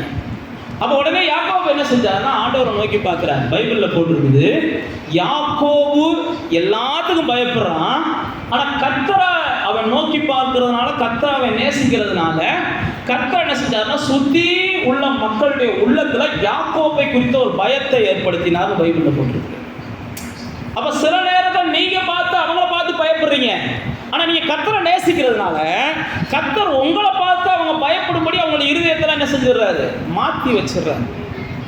அப்போ நீங்கள் கர்த்தரை நேசிக்கும் போது, கர்த்தருடைய வார்த்தைகளை நேசிக்கும் போது, யாரெல்லாம் பார்த்து நீங்கள் பயப்படுறீங்களோ அவங்கெல்லாம் பார்த்து உங்களை பார்த்து பயப்படுறத நீங்கள் பார்ப்பீங்க. உங்களை பார்த்து அவங்கெல்லாம் பயப்படணும்னா நீங்கள் என்ன செய்யாதீங்க, கெடா மீசையை வளங்கலாம் சொல்லலை. நம்ம அப்படி தான் நினைக்கிறோம், பெரிய மீசையை வளர்ச்சிட்டா பயப்படுவாங்க, அப்படிலாம் சொல்லலை. நீங்கள் வேதத்தை சரியாக புரிஞ்சுக்கிறணும். வேதம் தெளிவாக சொல்லுது, நீங்கள் ஆண்டவரை நேசிங்க, அவனை நேசிங்க, அப்போ தான் பயப்படுவான். அவன் பயப்படணும் அப்படின்னா நாம் என்ன நினைக்கிறோம்னா, அந்த உலக பிரகாரமான சில ஆயுதங்களை எடுக்க நினைக்கிறோம். பயத்தை கர்த்தர் தான் அவங்க இருதயத்தில் தருகிறார். யாக்கோபுக்கு விரோதமாக நம்ம போகக்கூடாதுன்னு அவங்க தான் முடிவெடுக்கிறாங்க. அப்போ உங்களை பயமுறுத்துகிறால் அல்லது நீங்கள் பயப்படுகிற மனிதர்கள் கையில் நீங்கள் ஒப்பு கொடுக்காமல் கர்த்தர் உங்களை பாதுகாப்பார். அது போக அவங்களுக்கு தான் உங்களை பற்றிய பயம் வரும். நீங்கள் அப்போஸ்தலர் புஸ்தகம் 4ஆம் அதிகாரம் 5ஆம் அதிகாரத்தை வீட்டில் போய் வாசிங்க. அதில் உள்ள சம்பவத்தை மாத்திரம் நான் உங்களுக்கு சொல்லிடுறேன். அப்போஸ்தலர் நடவடிக்கைகளின் புஸ்தகத்தில் பேதுருவையும் யோவானையும் பிடிச்சி கொண்டு போய் அடிக்கிறாங்க. பைபிளில் போட்டு அடித்து அவர்களை பயமுறுத்துறாங்க. அவள் பயமுறுத்தின உடனே அந்த சபையார் என்ன செய்கிறாங்கன்னா ஜெபம் பண்ணுறாங்க. ஆண்டவரே, இந்த ஜனங்களை எங்களை பயமுறுத்துறாங்கப்பா, எங்களை அடிக்கிறாங்கப்பா, எங்களை துன்பப்படுத்துகிறாங்கப்பா அப்படின்னு சொல்லி இந்த சபையாரெல்லாம் ஜெபம் பண்ணுறாங்க. வேதத்தில் அங்கே அழகாக ஆவியானவர் ஒன்று எழுதி வச்சிருக்கிறாரு. நீங்கள் அப்போஸ்தலர் 4ஆம் அதிகாரத்துக்கு 5ஆம் அதிகாரத்துக்கு வாங்க, புதிய ஏற்பாட்டுக்கு வாங்க. அப்போஸ்தலர் 4ஆம் அதிகாரம் 5ஆம் அதிகாரத்துக்கு வந்தீங்கன்னா அங்கே ஆவியானவர் அழகாக எழுதி வச்சிருக்கிறார். அப்போஸ்தலருக்கு முதல் புஸ்தகம் என்ன புஸ்தகம்? அப்போஸ்தலருக்கு அடுத்த புஸ்தகம் லூக்காவா? அப்போஸ்தலருக்கு முதல் புஸ்தகம் யோவான், அடுத்த புஸ்தகம் ரோமர். அதனால தான் சொல்கிறேன் 66 புஸ்தகத்தையும் முதல் என்ன செய்யுங்க, மனப்பாடம் பண்ணுங்க. இப்போ அப்போஸ்தலர் 4ஆம் அதிகாரத்தில் வந்த உடனே அந்த ஜனங்களை ரொம்ப பயமுறுத்துகிற சூழ்நிலைகளை பார்க்கிறோம். அந்த 4ஆம் அதிகாரத்தில் இவங்க பயமுறுத்துறாங்க, அவங்கள பிடிச்சி அடிக்கிறாங்க, அவங்க ஜோம் பண்ணுறாங்க. 5ஆம் அதிகாரத்தில் வந்த உடனே இவங்களை கூட்டு போய் சிறைச்சாலையில் போட்டுடுறாங்க. சிறைச்சாலையில் போட்ட உடனே ஜனங்கள் எல்லாம் அந்த 4ஆம் அதிகாரத்தில் ஜோம் பண்ணதுனால ஆண்டவர் அவங்களை விடுதலை ஆக்கிறார், சிறைச்சாலையிலிருந்து விடுதலை ஆக்கிறார். இப்போ 5ஆம் அதிகாரம் 24வது வசனத்தில் வாசிச்சு பார்த்தீங்கன்னா, இந்த செய்தியை ஆசாரியனும் தேவாலயத்தை காக்கிற சேனை தலைவனும் பிரதான ஆசாரியர்களும் கேட்டபோது இது என்னமாய் முடியுமோ என்று அவர்களை குறித்து கலக்கம் அடைந்தார்கள். 4ஆம் அதிகாரத்தில் என்ன போட்டிருக்கு, 5ஆம் அதிகாரத்தில் என்ன போட்டிருக்கு அப்படின்றத நீங்கள் வீட்டில் வாசிங்க. இந்த ஜனங்களை அவங்க பயமுறுத்துறாங்க. பயமுறுத்தினவங்களாம் யாருன்னு பார்த்தா இப்போ நம்ம வாட்சம் பாருங்க, இவங்கெல்லாம் அவங்கள பயமுறுத்தினவங்க, பெரிய பெரிய ஆளுக பயமுறுத்துறாங்க. ஆனால் இவங்க என்ன செஞ்சாங்க, ஆண்டவரே எங்களை பயமுறுத்துறாங்கப்பா அப்படின்னு ஜோம் பண்ணுறாங்க. 4ஆம் அதிகாரத்தில் ஜோம் பண்ண வேண்டிய விளைவு என்னன்னா, பயமுறுத்தினவெல்லாம் பயப்படுகிற அளவுக்கு கர்த்தர் சில செயல்களை செய்கிறார். அப்போ நீங்கள் பயமுறுத்தப்படுகிறவர்கள் கையில் ஒப்பு கொடுக்கப்படுவதில்லை. அது போக உங்களை தொடர்ந்து அவங்க பயமுறுத்தணும்னு நினைச்சாங்கன்னா அவங்க பயப்படுகிறத நீங்கள் பார்ப்பீங்க, உங்களை பார்த்து அவங்க பயப்படுவாங்க. அடுத்த வசனத்தை நம்ம வாசிக்கிறோம். நம்ம எரேமியாவில் உள்ள அந்த வாக்குத்தத்தத்தை நம்ம வாசிக்கிறோம். ஆண்டவர் அடுத்து சொல்றாரு, உங்களை நான் விடுவிப்பேன் அப்படின்றார் 18ஆம் வசனத்தில். நான் உங்களுக்கு சொன்னேன் பாருங்க, துன்பத்தை நீங்கள் பார்க்க மாட்டீங்க. 2வது கர்த்தர் சொல்றாரு, அந்த வாக்குத்தத்தம் அவனுக்கு சொல்றாரு, நான் உன்னை தப்பு வைப்பேன். 3வது அவனுக்கு ஒரு வாக்குத்தத்தம் சொல்றாரு, பயப்படுகிற மனுஷன் கையிலிருந்து நீ பாதுகாக்கப்படுவ. 4வது ஆண்டவர் அவனுக்கு ஒரு வாக்குத்தத்தம் கொடுக்கும்போது சொல்றாரு, உன்னை நான் விடுவிப்பேன், உன் மேலே பட்டயத்துக்கு நீ இரையாவதில்லை அப்படின்ற. அப்போ இது வரைக்கும் தேவனுடைய பிள்ளைகளே சில விடுதலைகளை நீங்கள் எதிர்பார்க்கலாம். எனக்கு சில விடுதலைகள் இல்லாதனால நான் என்னையே காயப்படுத்திக்கிறேன். விடுதலை இல்லாதவங்க என்ன செய்வாங்கன்னு தெரியுமா? இதுதான் விடுதலை இல்லாதவங்க, அவங்கள காயப்படுத்துவாங்க, அடுத்தவங்களை காயப்படுத்துவாங்க. இவங்கெல்லாம் யாருன்னு பார்த்தீங்கன்னா விடுதலை இல்லாதவங்க. பிசாசுகிட்ட இருந்து இல்லை, ஏதோ ஒரு சில விஷயங்களுக்கு அவங்க விடுதலை அடையாதவங்க. விடுதலை அடையாதவர்கள் ஈஸியாக நீங்கள் கண்டுபிடிச்சிக்கலாம், அவங்க தன்னையே காயப்படுத்திக்கிடுவாங்க. அது மட்டுமல்ல, அடுத்தவங்களே அவங்க செய்வாங்க, காயப்படுத்திக்கிட்டே இருப்பாங்க. அப்போ அவங்க ஏதோ ஒரு வகையில் அடிமையாக இருக்கிறாங்க, ஏதோ ஒன்றில் மாட்டி இருக்கிறாங்க, ஏதோ ஒரு விடுதலை இல்லாமல் இருக்கிறாங்க. அப்போ இங்கே பாருங்கள், அழகாக அங்கே சொல்கிறாரு, நான் உன்னை என்ன செய்கிறேன், விடுதலை ஆக்குகிறேன். அப்படின்னா என்னென்னா, உன்னை இனிமேல் யாரும் காயப்படுத்த மாட்டாங்க. நீ இது வரைக்கும் என்ன செய்யலாம், இது வரைக்கும் உன்னை யாராவது காயப்படுத்திருக்கலாம். எபமெலேக்குக்கு பல பிரச்சனை இருந்துச்சு, நீங்கள் வாட்சி பார்த்தீங்கன்னா தெரியும். ஏன்னா எபமெலேக்குக்கு ராஜா தான் சப்போர்ட்டாக இருந்தாலும் மற்றவங்கெல்லாம் எபமெலேக்குக்கு எதிரையாக இருந்தாங்க. இவன் எரேமியாவுக்கு சப்போர்ட்டாக இருக்கிறான்றதுக்காக ஆண்டவர் அதுதான் சொல்கிறாரு, பட்டயத்துக்கு நீ இரையாக மாட்டேன், அல்லது உனக்கு காயம் வராது. அப்போ தேவனுடைய பிள்ளைகளே, நீங்கள் ஆண்டவரை நேசிக்கும் போது உங்களை ஆண்டவர் என்ன செய்கிறார், யாரும் காயப்படுத்தாமல் காத்துக்கிறார். எப்படி சொன்ன பாருங்க, நம்ம ஒரு சில நேரத்தில் பேசணும் பாருங்க, ஒரு கரு உருவாகும் போது அந்த கரு கலையாமல் இருக்கிறதுக்கு நாம் எவ்வளவோ பக்குவமாக செயல்படுவோம். ஒரு முட்டையை கூட அது முட்டையாக போயிடக்கூடாதுன்றதுக்காக அதை எடுத்து வச்சு எவ்வளவோ நம்ம பக்குவமாக செயல்படுவோம். அதே போல தான் கர்த்தரை நம்புகிற நாம ஒருவரும் பயனற்றவர்களாய் போகக்கூடாதுன்றதுக்காக நம்மளை எல்லா வகையில் பயனுள்ளவங்களாக மாற்றணுன்றதுக்காக கர்த்தர் என்ன செய்கிறார், அவ்வளவு கவனமாக நம்மளை காப்பாற்றுகிறார். அவ்வளோ கவனமாக நம்மளை காட்டிலும். அதைத்தான் இங்கே சொல்கிறாரு, எபமெலேக்கே நீ என்னை நேசிக்கிறவன், உன்னை நான் பட்டயத்துக்கு ஒப்பு கொடுக்க மாட்டேன், நான் உன்னை விடுதலை ஆக்குவேன், உன்னை சுற்றிலும் நான் நிப்பாட்டி வச்சிருவேன், உன்னை சுற்றிலும் தூதர்களை நிப்பாட்டி வச்சிருவேன், உன்னை சுற்றிலும் நான் ஒரு அக்கினி மதிலை போல இருப்பேன், ஒரு பறந்து காக்கிற பறவையை போல உன்னை பார்ப்பேன். அப்போ நீங்களும் நானும் தேவனை நேசிக்கும் போது நம்மளை ஒருவரும் காயப்படுத்துவதற்கு கர்த்தர் விடுகிறதில்லை. கடைசியாக பார்க்குறோம் பாருங்க, உன் பிராணன் உனக்கு என்ன செய்யும், கொள்ளை பொருளாக கொடுக்கப்படும். அப்படின்னா என்னென்னா, உங்களுக்கு பிராண சேதம் வராது. பிராண சேதம்னா உங்களுக்கு உயிர் உங்களுடைய ஜீவன் அல்ப ஆயுசில் முடியாது. யாருக்கு, கர்த்தரை நேசிக்கிறவங்களுக்கு. பைபிளில் போட்டுட்டு அவங்க தீர்க்க ஆயுசு உள்ளவங்களாக இருப்பாங்க. அவங்க முதிர் வயதிலும் புஷ்டியும் பசுமையுமாக இருப்பாங்க. தேவனை நீங்கள் நேசிக்க ஆரம்பிச்சிட்டீங்கன்னா உங்களுடைய ஆயுசு முதிர் வயது வரைக்கும் என்ன செய்யுது, பூரண ஆயுசு உள்ளவங்களா நீங்கள் இருக்கிறீங்க. அதுக்கடையில் உங்களுடைய ஆயுசை பறிக்கிறதுக்கு சிலர் முயற்சி பண்ணலாம், உங்களுடைய ஆயுசை பறிக்கிறதுக்கு சில சூழ்நிலைகள் வரலாம். ஆனால் உங்களுக்குள்ள ஒரு நிச்சயம் இருக்கணும், நான் கர்த்தரை நேசிக்கிறதுனால என் ஆயுசு கூடுமே ஒழிய அது குறையாது. நம்ம எல்லாருக்குமே தெரியும், தாவீதுடைய வாழ்க்கையில் அவனுடைய ஆயுசை பறிப்பதற்கு சவுல் பல வகையில் முயற்சி பண்ணினார். அதே நேரத்தில் சவுல் கையில் 1 சாமுவேல் 24ஆம் அதிகாரம், 1 சாமுவேல் 26ஆம் அதிகாரம், இந்த 2 அதிகாரத்திலையும் தேவன் தாவீது கையில் சவுலை ஒப்பு கொடுப்பார். கவனிக்கிறீங்களா? தாவீதுடைய உயிரை பறிப்பதற்கு போராடுகிறவன் யாரு? சவுல். இவனுடைய ஆயுசு நாளை எப்படியாவது இல்லாம போக பண்ணணும், இவனுக்கு குறைஞ்ச ஆயுசு நாட்கள் வேணும்னு போராடுறான். அதே மனுஷனுக்கு குறைஞ்ச ஆயுசு நாளை கர்த்தர் கொடுக்கறதுக்கு தாவீதை பயன்படுத்துறாரு. புரியுதா நான் சொல்றது? எவன் உங்க ஆயுசு குறையணும்னு நினைக்கிறானோ அவன் ஆயுசு குறையணும்னு சொல்லி சில நேரத்தில் சில சூழ்நிலைகள் உங்க மூலமா வரலாம். ஆனால் அப்போ தாவீது என்ன செய்யறான்? என் ஆயுசு நல்லா இருக்கணும்ன்ற நான் நினைக்கிறேன், எல்லா ஆயுசு நல்லா இருக்கணும்டா அப்படின்னு அவன் நினைக்கிறேன். கொல்லக்கூடிய சூழ்நிலைகள் வரும்போது ஐயோ வேண்டாம், நான் கொல்ல விரும்பலை, நான் இது பண்ண விரும்பலைன்னு சொல்லி ஒதுங்கி போகிறதை பார்க்கிறோம். அப்பதான் சவுல் புத்தி தெளிஞ்சு பேசுறான். நான் உனக்கு இது வரைக்கும் துன்பத்தை கொடுத்துட்டேன், நீ நல்லவன்பா. நான் உனக்கு இது வரைக்கும் பிரச்சனையை கொடுத்துட்டேன், நீ நல்லவன்பா. நீ நீடித்த நாட்கள் இருப்ப, நீ ராஜாவா இருப்ப, நீ நல்லா இருப்ப. சொல்றவன் யாரு?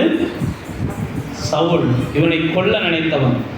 உங்களை கொல்ல நினைச்சவங்களெல்லாம் உங்களை என்ன செய்யணும் சொல்லுங்க? பாராட்டணும் அல்லது வாழ்த்தணும். எங்களை கொல்ல நினைச்சவங்க எங்களை பாராட்டுறதா? பாஸ்டர் அப்படிப்பட்ட வார்த்தையில எங்கள் வாயிலேயே நாங்கள் கேட்டக்கூடாது பாஸ்டர் அப்படின்றவங்கலாம் வைராக்கியமானவங்களாம் இருப்பீங்க. எங்களை கொல்ல நினைச்சவங்கலாம் எங்களை வாழ்த்துற வார்த்தை மட்டும் எங்கள் காதில் கேட்டக்கூடாது. அவனே திருந்தாலும் நம்ம நம்ப மாட்டோம். அவனே மாறினா கூட நம்ம என்ன செய்ய மாட்டோம்? ஏற்றுக்கிற மாட்டோம். இல்லை பாஸ்டர் 20 வருஷத்துக்கு முன்னாடி எப்படி இருந்தான்னு தெரியுமா? 20 வருஷத்தை விடுங்க, இன்னைக்கு எப்படி இருக்கியான் அது எனக்கு தேவையில்லை. 20 வருஷத்துக்கு முன்னாடி அவன் எப்படி இருந்தான்? கர்த்தரே மாற்றினாலும் நாம் மாற மாட்டோம். மாறாதவராக இருக்கிற அவரே மாற்றினாலும் நாம் என்ன செய்ய மாட்டோம். நான் சொல்கிறது அதுதான். உங்களை பகைக்கிறவங்க உங்களை வாழ்த்தணும்னு நினச்சி கொஞ்சம் முயற்சி பண்ணுங்க. பகைக்கிறவங்கள கடைசி வரைக்கும் அவங்க பகையாளியாகவே கொண்டு போயிடாதீங்க. அவங்க என்ன செஞ்சால் வாழ்த்துவாங்க, என்ன செஞ்சால் பாராட்டுவாங்கன்னு சொல்லி கொஞ்சம் யோசிங்க. தாவீது அப்படிதான் யோசிக்கிறான். என்ன பிராணம் வாங்க தேடுறான். இவன் கையால் எப்படியாவது என்ன செய்யணும்? நம்ம தப்புறது மட்டும் இல்லை, இவன் நம்மளை ஆசீர்வதிக்கணும்டான்னு நினைக்கிறான். பைபிளில் தாவீதை பார்த்தா சவுல் சொல்கிறான், நீ ஆசீர்வாதமாக இருப்ப, நீ இன்னும் பலப்படுவ, இன்னும் நீ மேலும் மேலும் என்ன செய்வ, வளர்ந்துக்கிட்டே போவடா அப்படின்றியான். அப்போ உங்களுக்கு பிராணன் கொள்ளை பொருளாக நீங்கள் தேவனை நேசிக்கும் போது கிடைக்கும். நீங்கள் யாருடைய பிராணனும் சேதப்படுவதற்கு நீங்கள் என்ன செஞ்சிடாதீங்க, செயல்பட்டுறாதீங்க. உங்களால் முடிஞ்சுன்னா அடுத்தவங்க உயிருக்கு என்ன செய்யுங்க, கொஞ்சம் உதவி செஞ்சு கொஞ்ச நாள் வாழ வைங்க. யாரையும் அல்ப ஆயுசில் போக வைக்கிறதுக்கு தயவுசெய்து நீங்கள் இறங்கிடாதீங்க. ஏன் நான் உங்களுக்கு சொல்லுகிறேன்னா, வேதம் நமக்கு சொல்லுகிறது, அந்த எபமலேக்கு இந்த எரேமியாவுடைய வாழ்க்கை முடிஞ்சிடக்கூடாது, அவன் செத்து போயிடுவான், பட்னியால் செத்து போயிடுவான், அவன் இதால் செத்து போயிடுவான், அதால் செத்து போயிடுவான். எரேமியாவுடைய வாழ்க்கைக்காக, எரேமியாவுடைய உயிருக்காக அவன் கவலைப்பட்டதுனால கர்த்தர் சொல்லுகிறார், இந்த தேசத்தின் மேலே பட்டயம் வரும்போது உன் உயிர் மட்டும் என்ன செய்யும், காப்பாற்றப்படும். அப்போ நீங்கள் அவங்க உயிருக்காக கவலைப்படுறது உங்களுக்கு என்ன செய்யும், இன்க்ரீஸ் ஆகும். அதனால் தேவனுடைய பிள்ளைகளே, இந்த எபமலேக்கை நீங்கள் தியானிச்சிருக்கிறீங்க. நான் தான் சொன்ன பாருங்க, எபமலேக்கு இன்னைக்கு நாங்கள் தியானிச்சோம்னு சொல்லி யாரையா போய் சொல்லி பாருங்களேன். உங்களுக்கு சொல்லிக் கொடுக்குற வார்த்தையெல்லாம் கிடையாது. எபமலேக்குன்ற வார்த்தையை நிறையா பேர் கேள்விப்பட்டிருக்க மாட்டாங்க. நீங்கள் சொன்னதுக்கப்புறம் வேணா என்ன செய்வாங்க, தேடி பார்ப்பாங்க. அப்போ இந்த எபமலேக்கை போல் நீங்கள் என்ன செய்யுங்க, கொஞ்சம் மாறுங்க, உங்களுடைய வாக்குத்தத்தங்களை கர்த்தர் நிறைவேற்றுவா. அப்படி கண்களை மூடி நம்ம தேவனை நோக்கி பார்க்கலாம். இந்த எபமலேக்கு என்ன செஞ்சான் அப்படின்னு நம்ம பார்த்தோம். அவன் ஒரு அந்நியனாக இருந்தாலும் தனக்கு முன்பாக ஒருவனுக்கு அநியாயம் நடக்குது, தேவனுடைய வார்த்தையை சொன்னான்றதுக்காக துன்பப்படுத்தப்படுகிறான். அந்த துன்பப்படுத்தப்படுகிறவனுக்கு நான் துணையாக இருக்கணும் அப்படின்னு வந்து நின்னதுனால இவனுக்கு ஒரு துன்பம் இல்லாத ஒரு வாழ்க்கையை கற்றுக் கொடுத்ததை பார்க்கிறோம். அவனுடைய உயிர் அநியாயமாக பறிக்கப்படுகிறது அப்படின்னு எரேமியாவுக்காக இவன் இறக்கம் காமிச்சதுனால கர்த்தர் சொல்கிறாரு, உன் பிராணன் உனக்கு கொள்ளை பொருளாக நான் தரேன்ப்பா அப்படின்னு சொல்கிறாரு. அது மாத்திரமல்ல, அவன் தேவனை நேசித்தது மட்டுமல்ல, தேவ ஊழியனை நேசித்தது மட்டுமல்ல, அவங்க என்ன செஞ்சான், மற்றவங்களையும் அவன் நேசிக்கிறவனாக இருந்தான். அது மாத்திரமல்ல, ஞானமாக செயல்பட்டான். நீங்கள் தேவனையும் மனுஷனையும் நேசிக்கணும் அப்படின்னா ரொம்ப ஞானமாக செயல்படணும், ரொம்ப ஞானமாக செயல்படணும். ஞானமாக செயல்பட்டான். பத்திரமா அந்த எரேமியாவை குழியிலிருந்து தூக்குனதை பார்க்குறோம். இதெல்லாம் நீங்களும் நானும் எபமலேக்கு வாழ்க்கையில் கற்றுக்கொள்கிறோம். இந்த மாதத்தில் ஆண்டவர் அவங்களுக்கு கொடுக்குற வாக்கு தத்துவம் அதுதான். எபமலேக்கு வாழ்க்கையில் நீங்கள் கற்றுக்கொண்டதை போல உங்களுக்கு ஒரு துன்பம் இல்லாத வாழ்க்கையை கற்றுத் தருவார். உங்களை எல்லா வகையிலையும் தப்பு வைப்பார். உங்களை பயமுறுத்துகிற மனிதர்களுக்கு அவர் பயத்தை கொடுப்பார். அது மாத்திரமல்ல, உங்களை எங்கெங்கெல்லாம் விடுதலை வேணும்னு நினைக்கிறீங்களோ அங்கெல்லாம் உங்களுக்கு விடுதலை கொடுப்பார். கடைசியாக சொன்ன பாருங்க, உங்களுடைய ஆயுசு நாட்கள் பூரணப்படும். உங்களுடைய பிராணன் அது அதிக நாள் வாழ்வதற்கு ஆண்டவர் அனுக்கிரகம் பாராட்டுவார். பிதாவே, நல்ல நாளிலும் கூட நாங்கள் தியானித்த வசனத்தில் வெளியேற்றோம்.